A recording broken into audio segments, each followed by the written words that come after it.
Looks like we're live. Today on the Quarantine All-Stars, learn from the best on house arrest.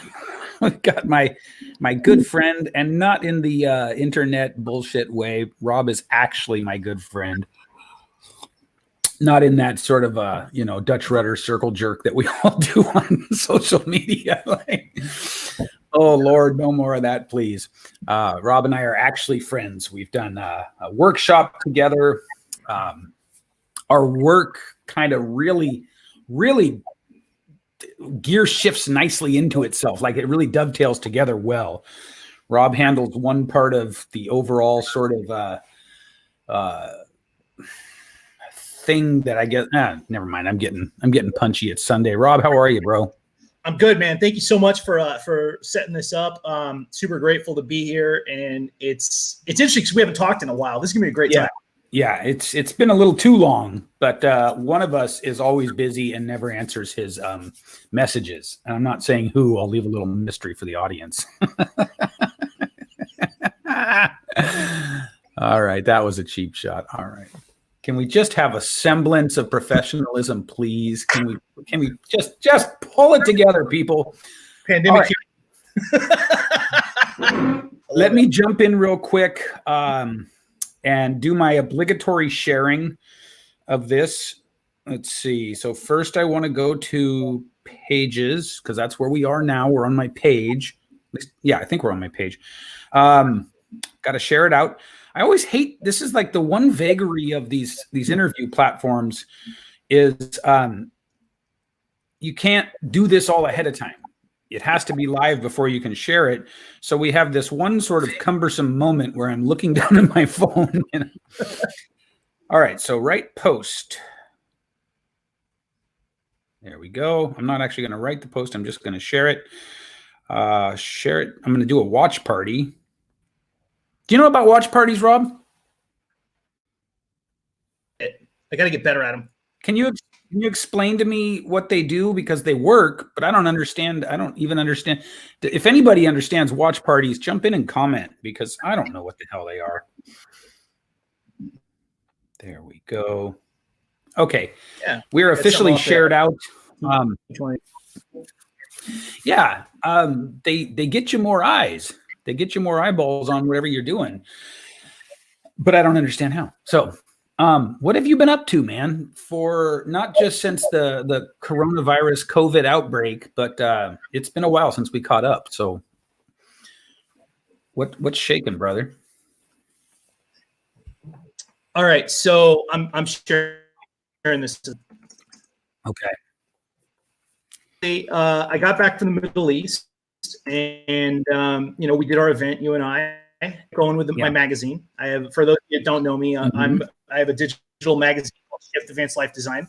And then I really got into the concept of creating celebrity at the micro influencer level, where you're at the bottom rung of being famous. And that's became my course, Tactical CEQ. And it caught on pretty well. I ended up selling about $25,000 worth of enrollments, and I still do it a couple times a year. But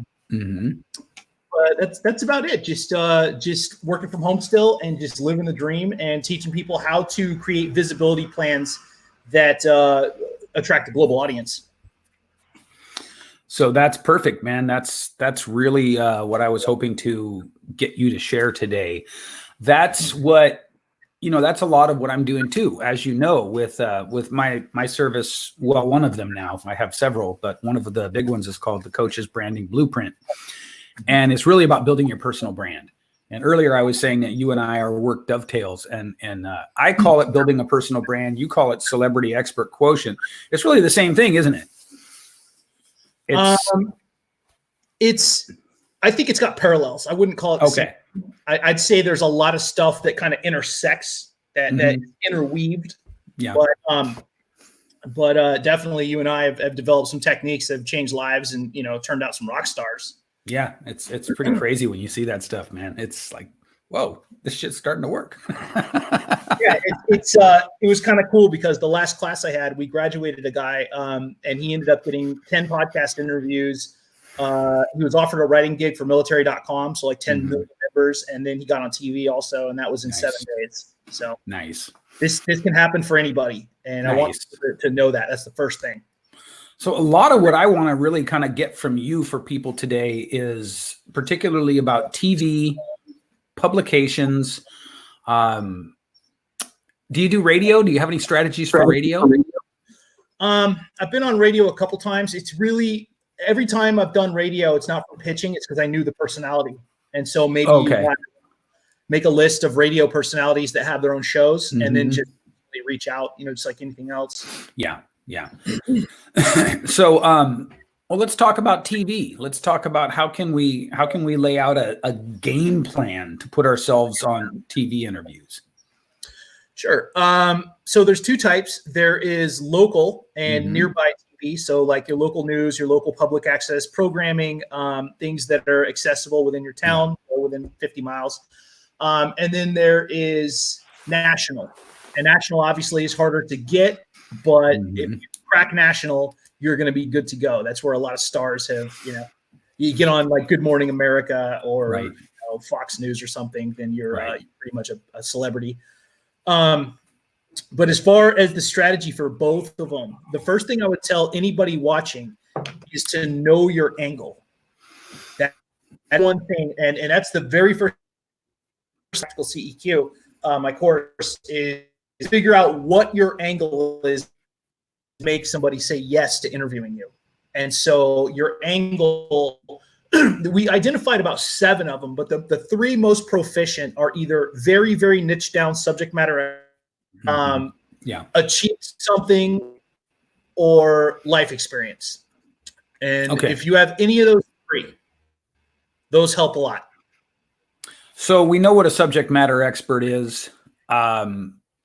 Talk about achieve something and life experience. Get pinpoint with us. Get granular. Okay, achievement is about results, and so if you have, say, launched a course that did 6 figures in a month, that's have somebody that wrote a best-selling book on Amazon. That's a result.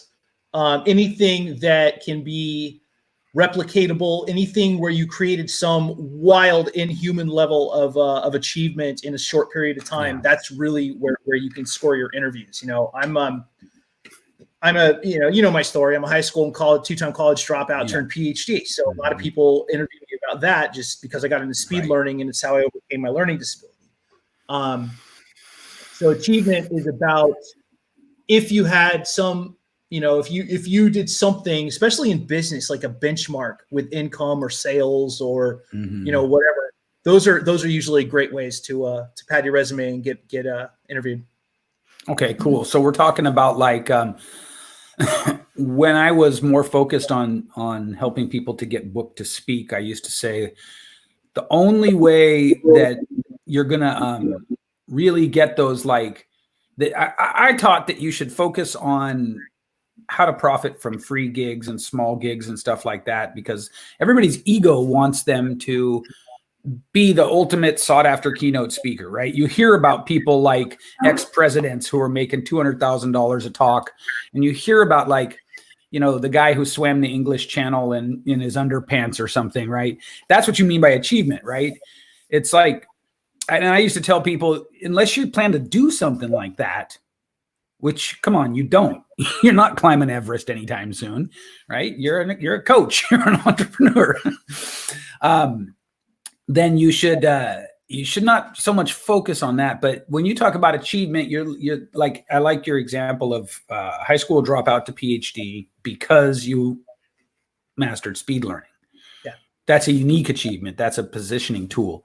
And what was the other one you said? Achievement and subject matter expert, achievement, and we just had it. There's like 7. I wanted to give that subject matter expert, achievement, and then life experience. Life experience. Talk about that one. Okay, so life experience means something happened to you that was so wild that you turn that into a monetizable story. And a lot of these, like the first one comes to mind. This is horrible, but it's perfect analogy. Is when somebody, the ones I see a lot are the ones where somebody's kid dies, they resuscitate them, and they talk about how they visited heaven or they saw angels. Sure. But I see that a lot. Yeah. People magazine or whatever. Yeah. But that's a unique life experience. Right.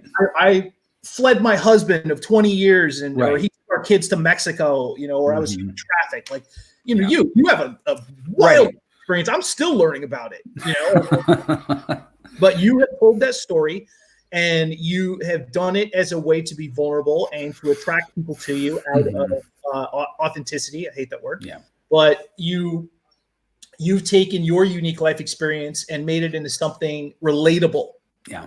And so that's the power of life experience.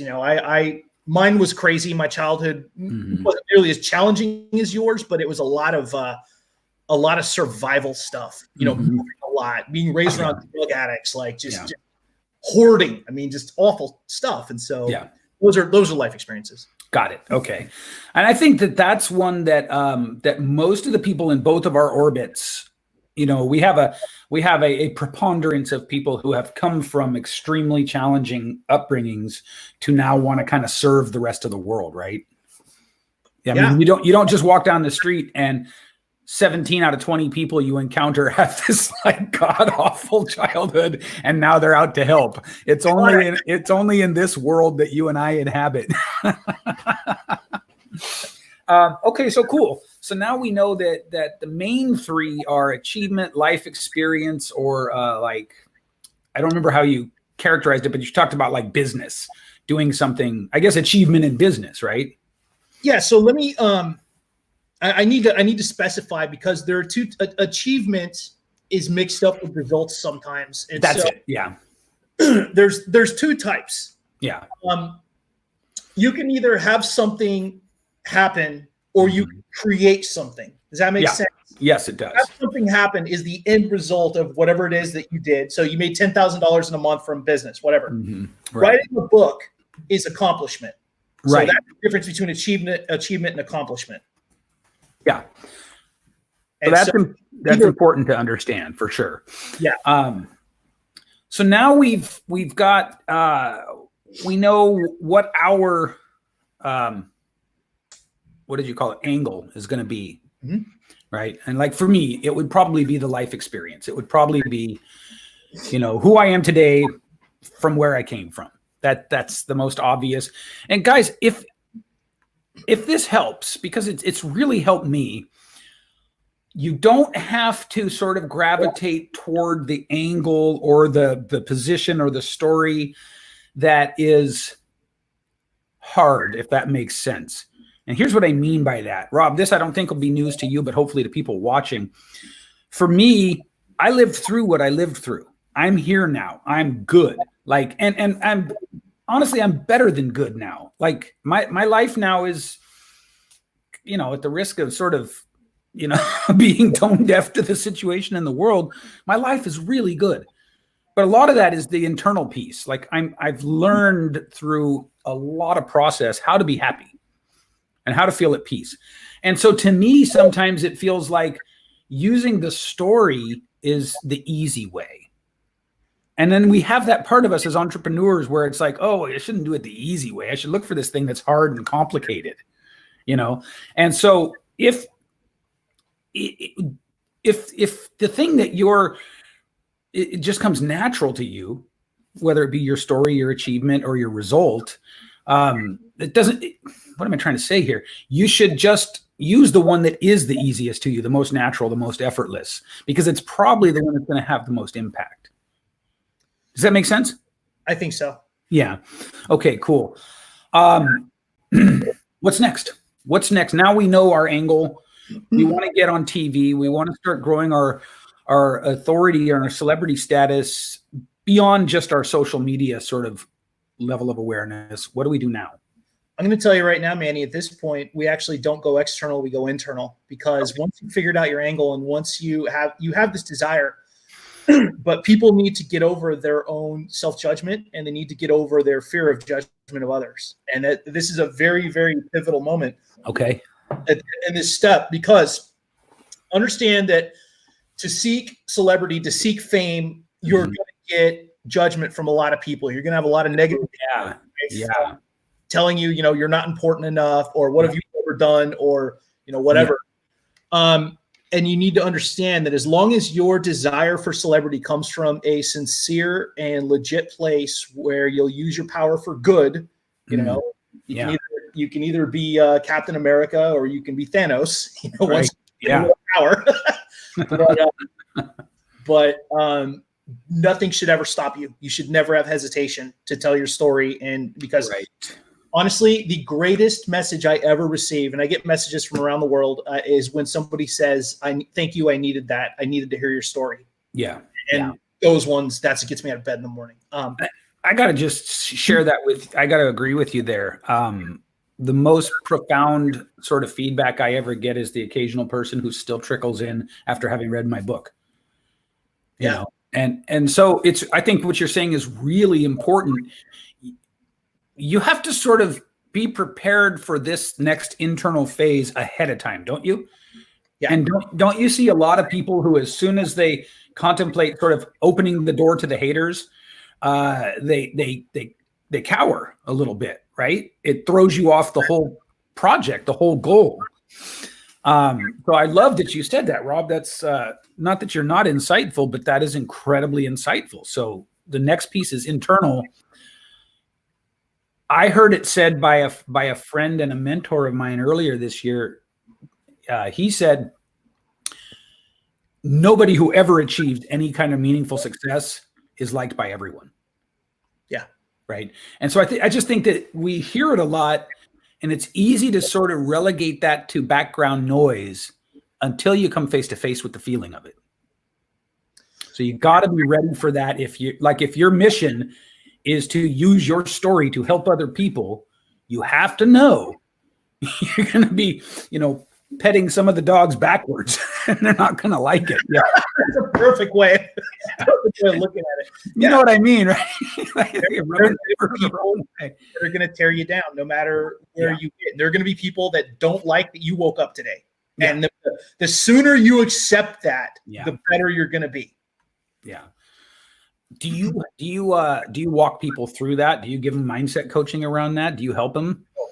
Oh, I have to. I let them know about what it's like. When you go for a run, you come back and there's 11 messages waiting for you. And then people will want to just argue with you on Twitter, and it's just goofy stuff, Yeah. It happens. All right. So now we're prepared. We're ready. We know what we're signing up for. Right. What's next? So now it's on a tactical level where you've done your strategic planning or operational stuff. You've done your internal work. You're ready. You're legitimately, I want to position myself as the best in this industry or this niche, or share my story with the world. Okay. What do you do? The next thing is to start figuring out what your strategy is for locating media sources. And I always do, and this is something that's been really popular, especially with my magazine, I always do the leapfrog. So I get people in the magazine, then I reach out to 3 or 4 of my friends that have podcasts. So now once you've gotten in a digital magazine, which is very easy to do, you can get on a couple of podcasts, no problem. Mm-hmm. You put that in your media page on your website. Yeah. Now you've got scheduled appearances. Yeah. At that point, that's when you pitch local news, and you come on with an angle because you need a screenshot of you on TV. Once you've been in a podcast, once you've been in a magazine, once you've been on TV, now you're a force to be reckoned with. If you can even do that, that's more than 80% of people out there. Right. So then that's the leapfrog, right? Start with the easiest stepping stone, move to the next, to the next, to the next. Yep. Lowest barrier to entry. Got it. I think that for a lot of reasons, I think that there's a lot of sort of ignoring and not paying attention to that very strategic common sense approach. You can't, there's an analogy here that is just at the tip of my tongue, but Stephen Covey talks about if you want to play tennis at the world-class level, you're going to have to start with a few games of like, a few neighborhood games. The analogy, oddly, is completely escaping me, but the point is that it's a stepwise process. Yeah. Right. Okay. I like that. And I especially like making it sort of a goal to have like an online magazine appearance that you can document, podcast appearances you can document, a TV interview that you can document, and have your, did you call it your one sheet? Your media sheet? What did you call it? Yeah, your media page. So media page. That's featured on your main website. Okay. And then what is so now what we're doing is we're creating trust triggers, right? That kind of let the next level up feel like they can trust us. Yeah, it's all it is positioning and proof of concept, because people, when people come to me and they say, how do I know you're legit? Yeah. I just told them to Google me. And yeah. The first 2.5 pages of Google, and there's nothing in the Better Business Bureau bad about me or the ripoff report or anything. Right. And then they see my media page, and it's just radio, TV, podcasts. I've got Mike Michalowicz giving me a testimonial video. Yeah. It's this is how we build credibility so that people will trust us, know our face. Right. And same for me. I'm not the only Manny Wolf in the world, much to my dismay, but I dominate the first page of Google. Yeah. And Rob Garcia is probably even more common a name. So for you to dominate the first page of Google means you've done the work. And that's a little inside tip for people. I love that you brought that up, because Rob Garcia is the mayor of Long Beach, so I lose there. Also a professional boxer, so I lose there. I don't want to piss him off. But Rob, the warrior strategist. Okay, yeah. If you can get your brand to be several pages of Google, you've got credibility. So my name, I'll show up somewhere. It's very common. That's the problem. But my brand, boom. So let's get very, very specific about how people can sort of prime Google for their brand. Now, I think I know the answer, but I want to hear you say it. How do you get it to be your brand and not your name? It's a combination of hashtags. So okay. Every time you get interviewed, hashtag your name. My assistant is going to love this. She's always on me about hashtags. So hashtag warrior strategist, right? And so I'm going to share this. I'm going to hashtag warrior strategist. That's going to make this pop up. I'm going to take this interview. I'm going to pop it on the LinkedIn with a hashtag. I'm going to pop it on Twitter with a hashtag. Then I'm going to put it out my business page and to maybe my email list. And so I've got all these like sources that are in the Google sphere. Yep. And so as more views pop in and more people are checking it out, then it's going to start, organically trending, and then it'll pop up. So you feel like hashtags are the number one sort of tool for that? They help. I'm not going to pretend to be a hashtag expert. I'm not. I just know that Google uses that when it's referencing SEO stuff, and I'm far too dumb to get into SEO theory. Sure. I'm going to break it down at the meathead level. I mean, I'm a PhD, but I'm the dumbest PhD you've ever met, and I'm fine with that. Okay, the four reasons why I got Google rankings for my brand. Hashtagging the brand and not my name. Okay, that's the first one. The second one is to have multiple interviews across different platforms. So podcasts, TV, radio, whatever. Third one is to be seen across not just interviews, but to have presence on a couple of different platforms. So my LinkedIn, every time I write an article, pops me up there. My Facebook business page, if I write an article or I feature somebody or do something, that'll pop up there. And then I have a couple of influencers that are tagging me in posts. Those folks. Got it. Google yourself and find out where you pop up. Yes. That's a great exercise. GHO says, gents, lady, thank you for tuning in. I have been re-educated in the church of hashtags and indexing. Definitely. I went on, as you do, I've done hundreds of interviews, hundreds now. And so without even knowing it, I was indexing.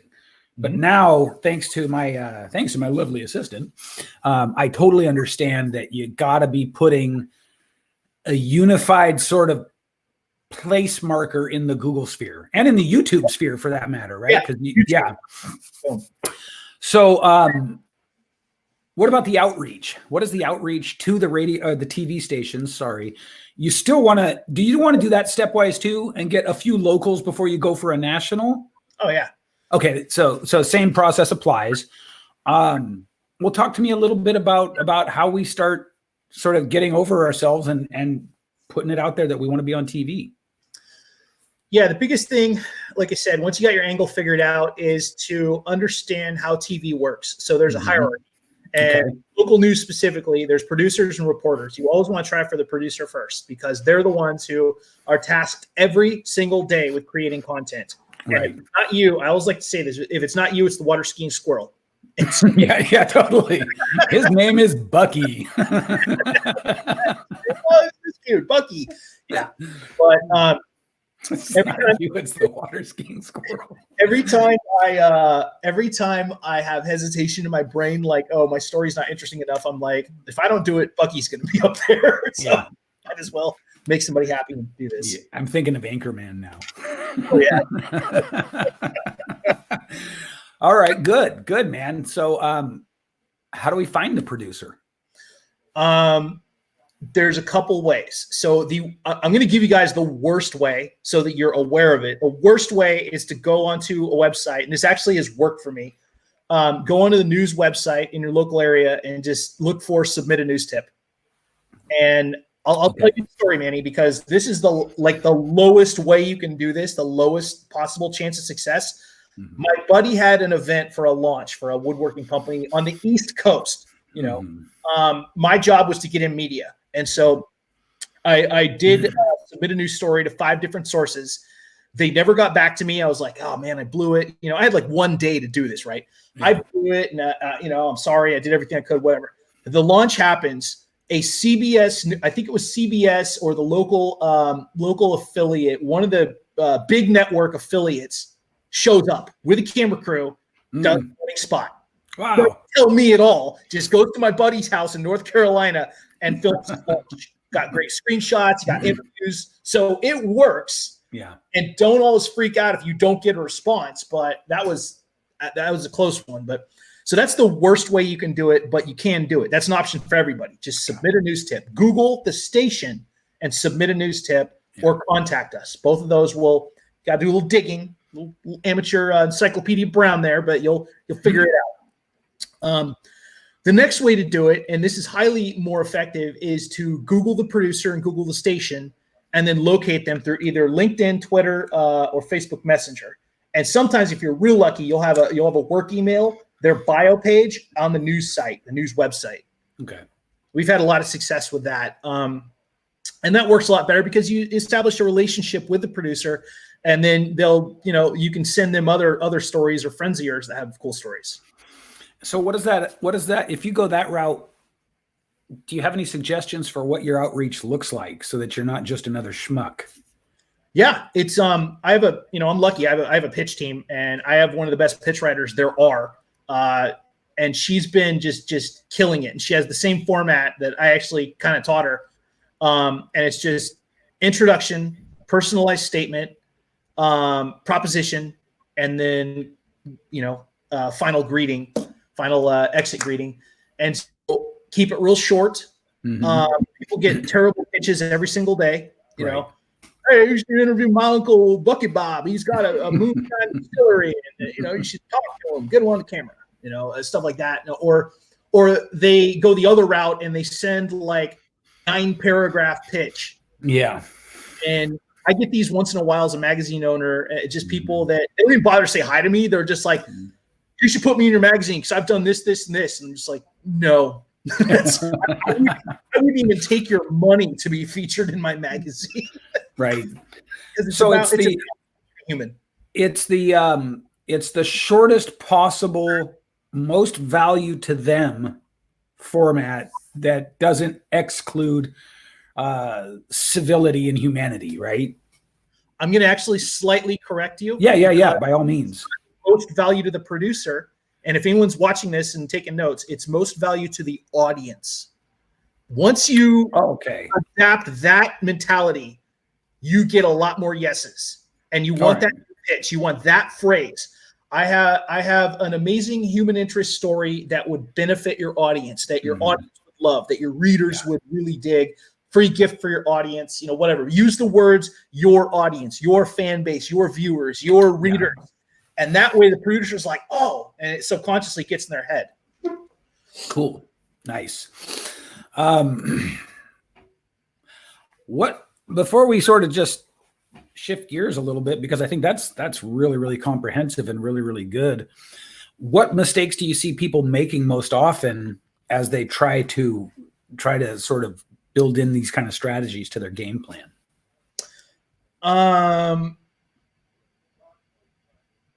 Oh yeah, I'll tell you one. Okay. The one I see for people that are they've got a small audience, they've kind of made it, they're making some money. They forget to celebrate their clients. They forget to promote anybody else. I know a few people, I could name some names, but I know a few people where if you go on their social media, their last 20 posts are completely about them. Yeah. And these are the people I unfriend immediately, because that's one thing. You cannot grow unless you create value for everyone around you. You just can't. And and you hear this all the time, right? I mean, it's sort of like, it's one of those things that if you don't know that by now, shame on you. 2 years to learn this though. And I came from nothing. Like I completely put myself on the map. And so I didn't know this organically. That's why I tell people, because some people won't realize this and they're not being oblivious. They just have no idea. And so it's super important that you tell other people's stories. It's super important that you give gratitude and thanks. I often tell the story. Every time I talk about Speaker Media Bootcamp, I always drop your name. I always tell about the value I had working with you, learning from you. Yeah. But that's my way of showing gratitude and giving you credibility, for a great project. But you have to absolutely remember that if you become, and some people will gain traction, and they do become the Pat Flynn's and the Derek Halperns and the Marie Forleos. And once they get to that level, though, they have to give back. They have to remember to share the spotlight. Yeah. And that's the one thing people really like about me, because they tell me is you want people to win, Rob. That's why I dig your stuff. Yeah. Like, lesson learned. Yeah, totally. And that's gotten to the point now where it's part of your brand. Yeah. Here's something I see a lot of people doing wrong. I feel like you do it very well. I want your insight on how you approach it differently than others. Giving shout outs and tagging people in the shout outs. You know what I'm talking about when people do it wrong, right? Yeah. The way I see it, the most wrong way I've ever seen it is when people add me on a list of 50 people. Right. And they don't know me. Yeah. That's because I have an audience. That's a real scumbag move, especially if you do it often. Yeah. If I tag people, and I've tagged 30 people in a Facebook Live before, but I've done it with people that will benefit from the content. And I don't ever tag people unless I've created value or had a call with them or know them. It's almost as bad as tagging 50 people in a messenger message. Yeah. Which I learned that one early on. Yeah. So, because I think what people maybe need to be aware of is when you tag somebody, you're temporarily borrowing their feed. Right. Yeah. And so you have to be thoughtful about it. The way I teach it is that you have to use it sparingly, and you have to really, really be like, again, I don't like the word authentic either, but you got to be authentic about it. It's got to, like you said, you tag me and we've had a history together and we've worked together. That makes perfect sense. You're not going to be trying to tag like Joe King marketer who you don't even know, right? Just to borrow their huge audience. And I do think that's where a lot of people really kind of drop the ball. They sort of cake trow. It's like, oh, Manny Wolf, you and 92 others have been tagged by so-and-so. Come on, man. So, all right, cool, man. Well, I like how straight on to the strategies we've been able to stay. I really appreciate that, man. I appreciate you jumping on a Sunday. Normally, I don't even do these on Sundays, but to make room for you, I did. I really appreciate that, and you're going to appreciate when you see how much I push this out. So yeah. Nice, brother. Shit, man, we have to get together in person as soon as Gavin Newsom allows us to. I need human interaction with other like-minded people so bad. Yeah, dude, it's I hear you. I went for a run today and I was super grateful for it, but I feel like a criminal. Yeah, totally. So to all of you guys out there, obviously, you know, I don't want to get on a soapbox about the whole situation we all find ourselves in, but keep your head down, stay focused, have routines that help you. And, you know, as it's looking now, we're running up on the last stretch of this thing before we're allowed to sort of socialize again. So stay the course, man. We got this. And let's see, we got one more comment. Rob Waddell jumped in. No comment though. All right. Well, Rob, great catching up with you, man. Thank you so much. All right. Thanks, brother. Appreciate it. All right.